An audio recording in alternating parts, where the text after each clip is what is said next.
세계 7대 불가사의가 있다고 합니다. 사람의 생각으로는 엄청난 일이지요.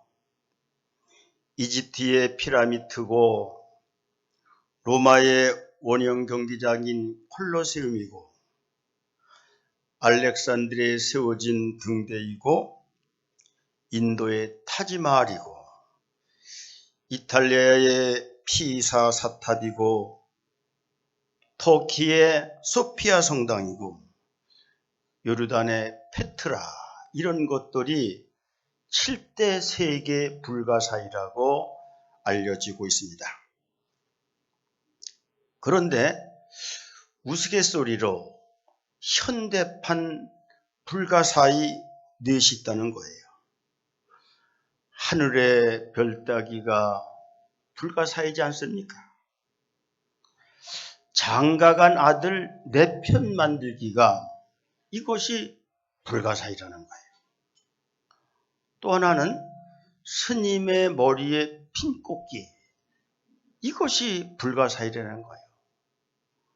마지막 은퇴한 남편 존경하기. 요즘이요, 은퇴하고 돈 벌면 여자들이 구박하는데 절대 우리 산남교회는 그렇게 하면 안 되고, 그럴수록 존중하고 그럴수록 당신이 최고입니다. 남자들은요, 이 두 마디 말이면요 죽도록 충성하고 나가서 일하는 거예요. 어떻든 우스갯소리고요. 오늘 바리새인의 집에 예수님을 초청하였습니다. 이 소식을 듣고 동네 한 죄인된 여인이 향유를 담은 옥합을 가지고 와서 예수님의 발곁에 서서 눈물을 흘리며 울며 머리털로 발을 씻으며 예수님의 발에 입을 맞추며 향유를 부었다.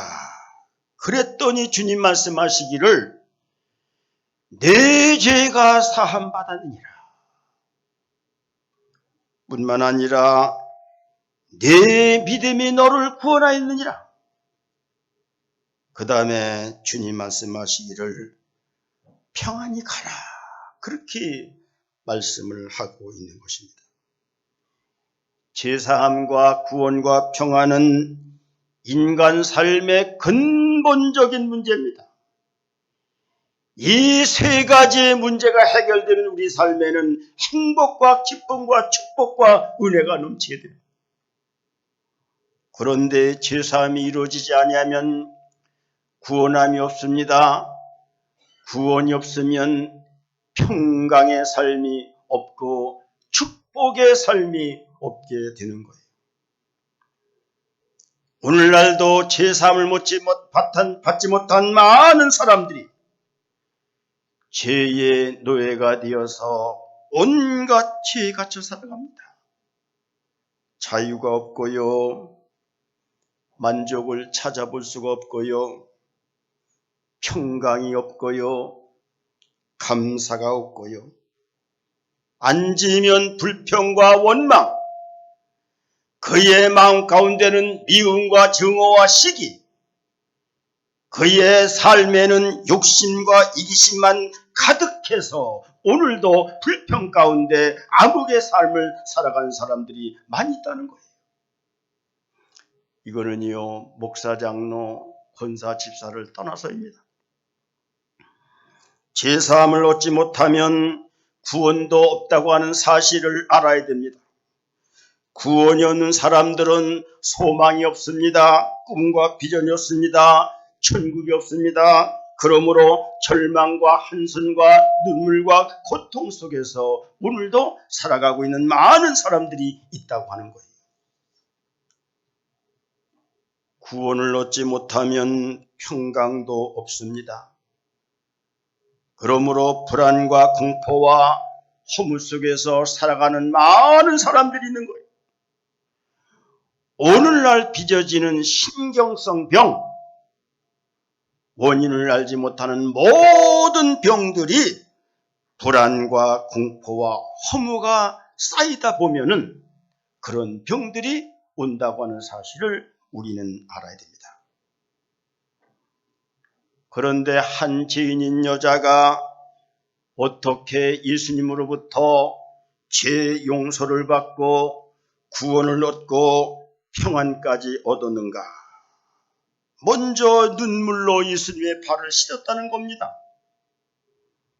오늘 본문 37절, 38절 우리에게 말씀해 주고 있습니다. 그 동네에 죄를 지은 한 여자가 있어 예수께서 바리새인의 집에 앉아 계심을 알고 향유 담은 옥합을 가지고 와서 예수의 뒤로 그 발 곁에 서서 울며 눈물로 그 발을 적시고 자기 머리털로 닦고 그 발에 입 맞추고 향유를 부었다고 말씀하고 있습니다. 얼마나 많은 눈물을 흘렸길래 그 눈물로 예수님의 발을 씻길 수가 있습니까? 짐작컨대 많은 회개의 눈물을 흘렸다는 거예요. 예수님 앞에 주님을 만나고 회개의 눈물을 흘리는 한 죄인의 모습을 보게 됩니다.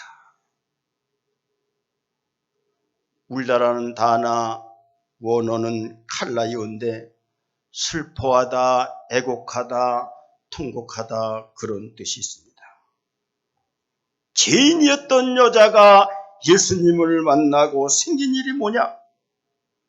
자기 죄를 깨달은 거예요. 그래서 눈물을 흘리면서 슬퍼했습니다. 애곡했습니다. 통곡했습니다. 사람들이 예수님을 인격적으로 만나면 맨 먼저 일어나는 사건이 뭐냐? 자기 죄를 깨달아서 회개하는 역사가 나타나는 것이 예수님을 인격적으로 만나는 첫 번째 사건이라는 거예요. 나는 죄인입니다. 이것이 은혜의 첫 출발이요, 구원의 징조요, 이것이 평강의 징조와 출발이 되는 것입니다. 누가복음 5장에 보면은 예수님의 말씀을 들으려고 바닷가에 시몬 베드로가 나왔는데 예수님께서 말씀하십니다. 깊은 데로 가서 그물을 내려 고기를 잡으라 주님이 명령하십니다. 이때 시몬이 대답하기를 선생님 우리가 밤이 맞도록 수고했는데 한 마리도 잡지 못했지만은 내가 말씀에 의지해서 그물을 내리리다. 시몬 베드로가 순종했더니 엄청난 역사가 나타난 거예요. 고기를 잡은 것이 심이 많아 그물이 찢어지는지라 말씀하였습니다. 이때 시몬 베드로가 예수님의 무릎 앞에 꿇고 주여 나를 떠나소서 나는 진주수이다. 고의 흐름이 I am sinner. 나는 주님 앞에 그러므로 나는 주님 앞에 설 수 있는 자격이 없습니다. 나 같은 죄인이 어찌 주님 앞에 설 수가 있겠습니까? 주여 나를 떠나소서 나는 죄인이소이다. 이것이요 성령 받은 증거고 이것이요 인격적으로 주님을 만난 증거고 이것이 은혜를 받은 겁니다. 주님을 만난 그리스도인의 특징이 뭔지 아십니까? 주님을 만난 사람은 내 죄는 한없이 커 보이고 남의 죄는 작아 보이는 겁니다. 반대로요, 내 죄는 작아 보이고 남의 죄만 커 보이는 사람이 있습니다.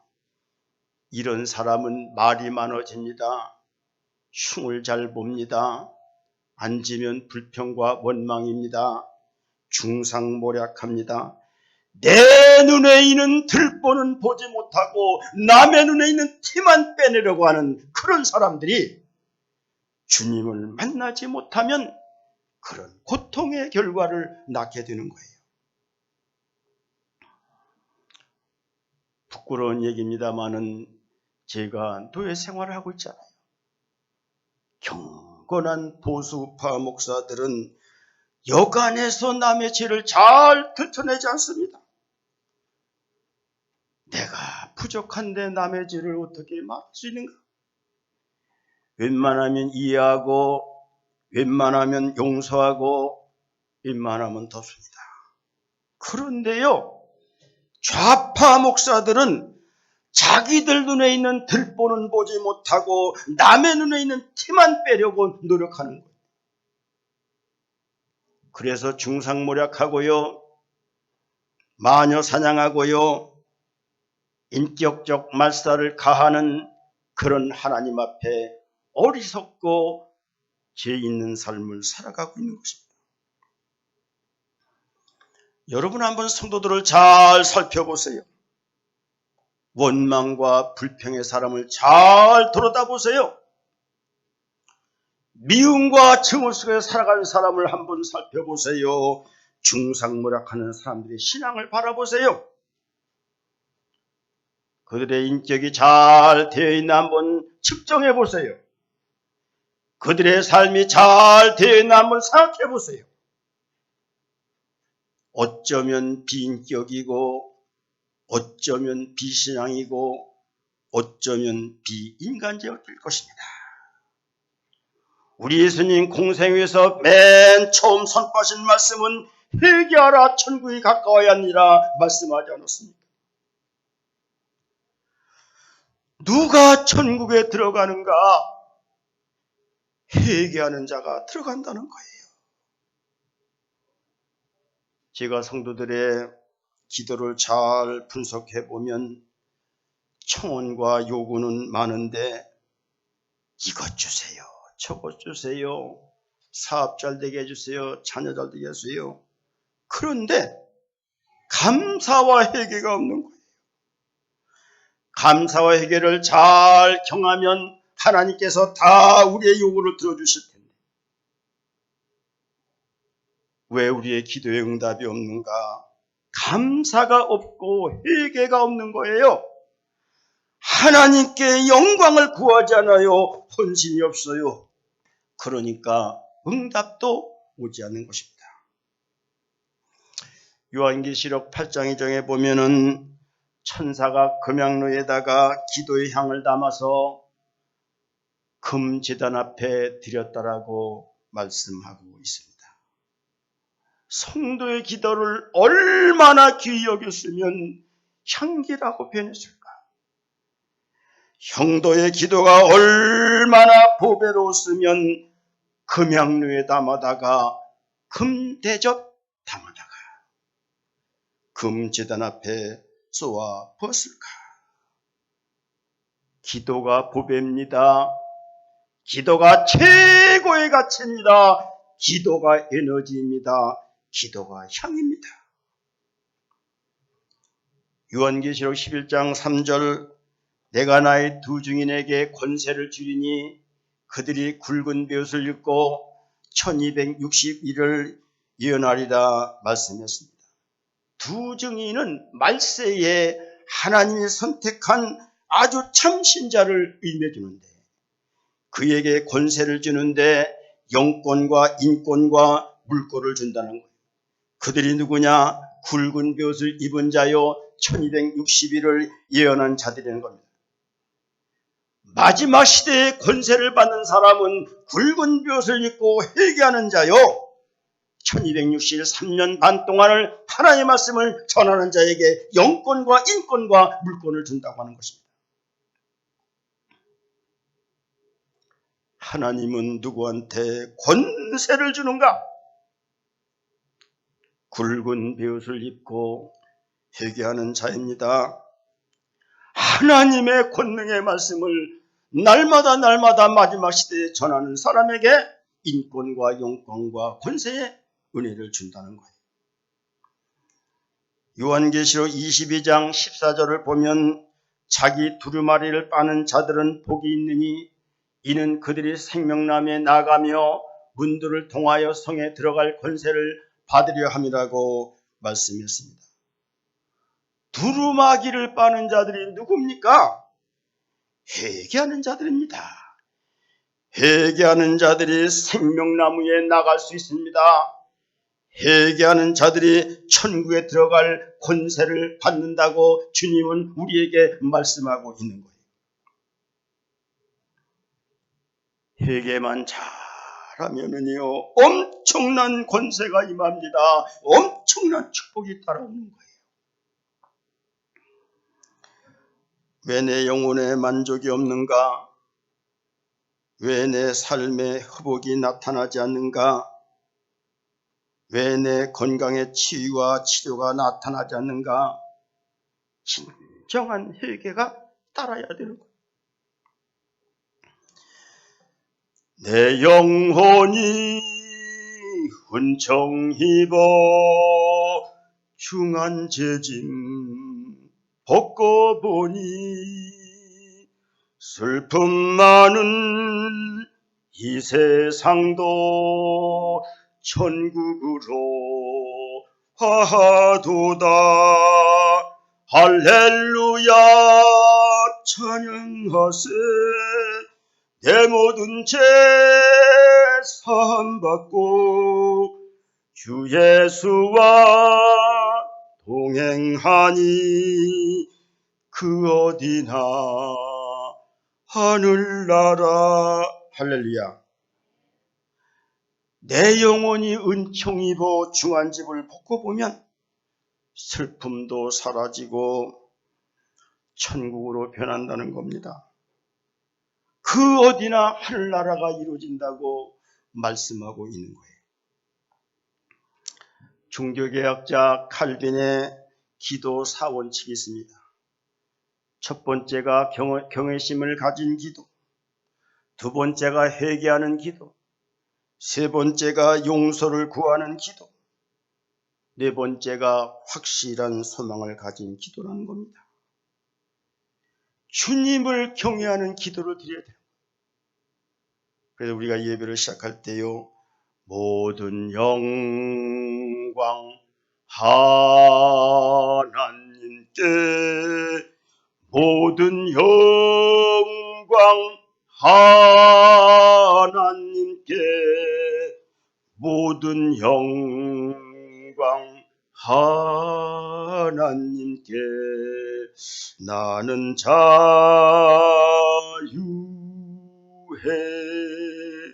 모든 영광 주님 받으시옵소서. 모든 은혜 주님 나에게 주시옵소서. 주님을 경외하는 기도를 우리는 우리의 마음을 다해서 드리는 거예요. 칼빈의 기도와 회개의 기도와 용서를 구하는 기도는 하나님 앞에 죄를 회개하는 기도인 것입니다.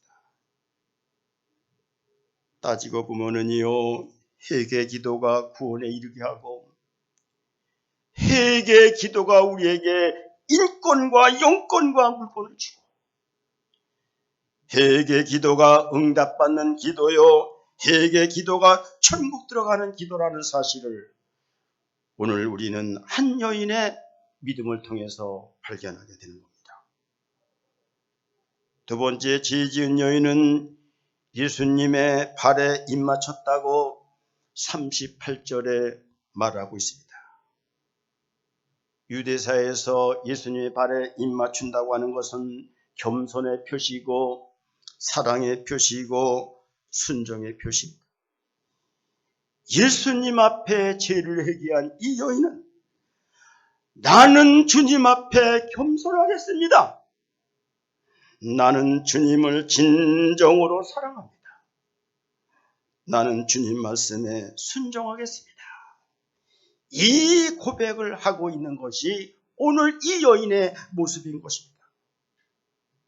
십자가의 보혈의 피로 죄 용서를 받은 우리는 어떤 삶을 살까요? 겸손이요, 오직 예수 사랑이요, 순종인 것입니다. 다윗의 신앙을 잘 생각해 보시기를 바랍니다. 하찮은 나단 선자로부터 죄를 지적받은 후에 침상해졌도록 회개했습니다. 그 이후의 삶은 오직 겸손이요, 오직 믿음이요, 오직 감사요, 오직 찬양이요, 오직 순종이지 않았습니다. 우리가 출애굽을 영어로 엑소더스라고 말하잖아요. 이 엑소더라는 단어는 세 가지 단어가 합쳐졌는데, 엑스라고 하는 밖으로와, 호라고 하는 정관사 그와, 도스라고 하는 길이라는 단어가 합쳐져서 직역하면 그 길 밖으로 나가라, 그런 뜻이 엑소더스가 되는 거예요. 이스라엘 백성들은 400년 동안 애굽의 길을 걸었고 세상 길을 걸어왔습니다. 그러므로 애굽의 길에서 나와서 하나님의 길로 가라고 하는 것이 엑소더스인 거예요. 인간에는 두 길이 있습니다. 하나는 세상 길이요, 하나는 하나님의 길입니다. 세상 길은 죽음의 길이요, 하나님의 길은 생명 길인 겁니다. 예수를 아무리 믿어도요, 그저 세상 길만 가는 사람이 있어. 예수 얼마 믿지 않는 사람인데도 오직 하나님의 길만 따라가는 사람이 있는 거예요. 여러분, 세상 길 좋은 것 같으지요? 세상 따라가다 어디로 가는지를 알아야 됩니다. 육신의 소욕을 쫓다가 우리 가는 길이 어딘가를 알아야 되는 거예요. 내 이익과 생각을 따라 살면 좋지만 내가 가는 종착역이 어디라는 것을 우리는 알아야 되는 것입니다. 그 길이 죽음의 길이라는 것을 알아야 되는 거예요. 이스라엘 백성들은 비록 애굽에서 노예 생활했지만은 고기가 많았고 먹을 것이 많았고 육신적으로는 살기가 좋았습니다. 그러나 뭐가 문제냐?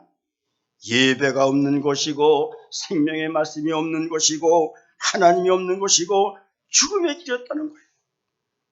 그러나 광야 길은 고난의 길이었습니다. 춥고 배고픈 길이었습니다. 험난한 풍파의 길이었습니다.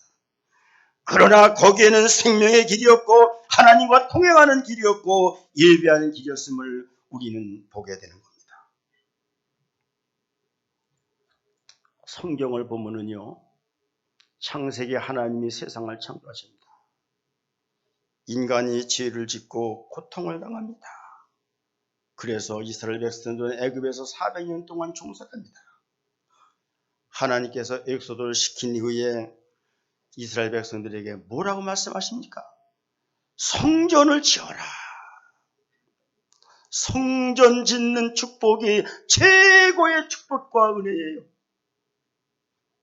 성전을 잘 지면 하나님의 건강의 축복과 물질의 축복과 자녀의 축복이 있는 거예요. 이 성전은 보이는 성전이 있고 원천적으로는 보이지 않는 성전을 내 마음에 적어가는 거예요. 그 다음에 레위기를 우리에게 주셨는데 레위기는 무슨 뜻이 있습니까? 예배를 잘 드려라, 거룩하게 살아라, 절기를 잘 지켜라. 그것이 레위기의 말씀과 메시지였습니다. 그 다음에 민수기는 광야에서의 훈련입니다. 성도의 광야 생활이 교회 생활인 것을 알아야 됩니다. 그러므로 교회 생활을 잘 하라. 광야에서 순종하는 자는 가나안 땅에 들어갔습니다. 불순종하는 자는 어떻게 되었습니까? 땅이 삼키고 불이 삼키고 전염병에 죽고 온갖 고통을 당하면서 연단을 받지 않습니까? 여러분, 잘 순종해 보세요. 연단의 기간이 짧아지는 것이고 좋은 일이 나타나는 거예요. 불순종하면은요, 연단이 많아지는 겁니다. 그러므로 물질로, 자녀로, 고통으로, 병으로 우리가 연단을 받게 되는 거예요. 신명기는 우리에게 주는 메시지가 뭡니까? 두 단어입니다. 순종하라, 하나님의 은혜를 기억하라. 순종의 복으로 열매 맺는 것을 우리는 보게 됩니다. 한 죄인인 여인이 눈물로 예수님의 발을 씻고 발에 입을 맞췄습니다. 이는 주님을 사랑합니다. 주님을 순종하겠습니다. 그랬을 때에 구원과 축복이 나타났다는 거예요. 마지막 세 번째, 예수님 발에 이 여인은 향유를 부었습니다. 헌신하는 모습. 이 향유는 여인이 갖고 있던 최고의 물품일 것입니다. 그런데 예수님에게 남김없이 부었습니다. 이 사건이 요한복음 12장에 나오는데 향유의 가격이 300데나리로다. 사람들이 어찌 이 귀한 것들을 가난한 자들에게 주지 하면서 수군거리는 모습이 나오고 있잖아요. 300데나리온을 요즘 청년들의 그 품값을 계산해 보니까 한 4천만 원 내지 5천만 원이 되더라고요. 이 돈을 예수님의 발에 부은 거예요. 여기서 붓다라는 단어가 쏟다라는 말도 있지만은 기름 붓다, 어노인팅이라고 킹제스 버전에는 그렇게 기록되어 있습니다. 기름 부음이라는 것은 성결과 헌신과 성령 충만을 의미해 줍니다. 이 여인이 향유를 기름 부음으로 말미암아 나는 거룩할 것입니다.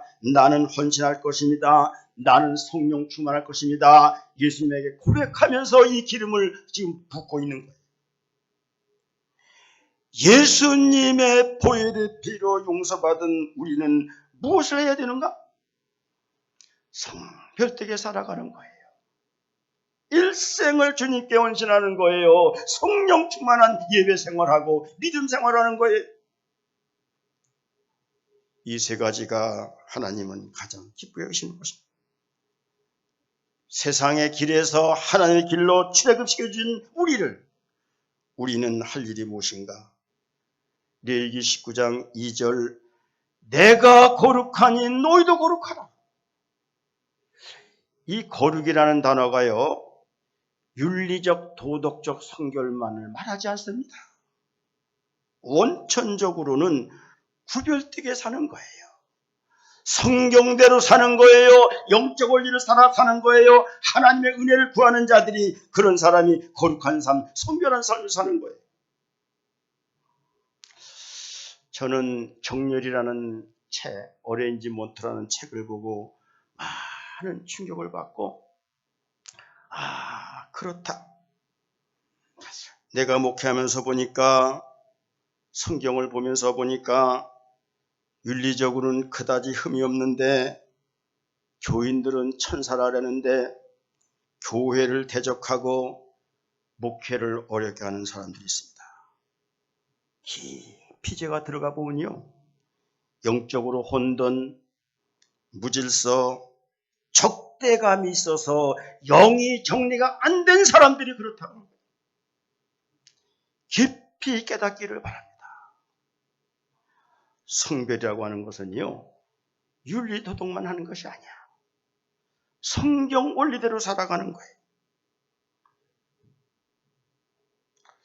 요한 3서 이렇게 말씀하고 있습니다. 내 영혼이 잘된 같이 범사가 잘되고 강건하기를 원하노라.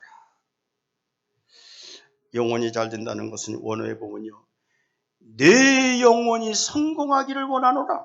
진리 안에서 성공하고 진리 안에서 번성하기를 원하노라.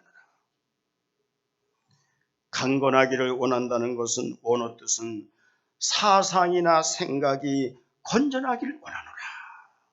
그런 뜻이 거기에 담겨 있는 거예요. 제가 우리 성도들에게 신앙관이 바로야 된다. 신앙관이 바르면 가치관이 바릅니다. 무엇이 가치고 무엇이 가치 아닌 것을 깨닫게 돼요. 신앙관이 바르면 교회관이 바릅니다. 신앙관이 바르면 목회자관이 바릅니다. 신앙관이 바르면 식구관이 바로지는 거예요. 자, 들으시기를 바랍니다. 내 말을 듣고 잘 정리하는 사람은 은혜가 되고 축복이 있는 거예요. 신앙관이 틀리면 가치관, 교회관, 목회자관, 시국관 잘못되어져 돌아가는 겁니다. 헌신이 뭐냐? 내가 가지고 있는 것 중에 최고의 가치를 드리는 것이 헌신이에요. 이 예배를 주님이 기뻐 받으시는 겁니다. 오늘 본문에 나오는 죄 있는 여인의 가장 소중한 최고의 가치는 비싼 향이요, 이것을 아낌없이 드린 겁니다. 주님 나에게 주신 것이 없다면 나는 몸이라도 드리겠나이다. 지혜라도 드리겠나이다. 은사라도 드리겠나이다. 내 자녀라도 드리겠나이다. 나는 여기 내 자녀지만 내 자녀 아니야. 주님의 자녀예요. 주님이 필요하다면 나는 드리는 거예요.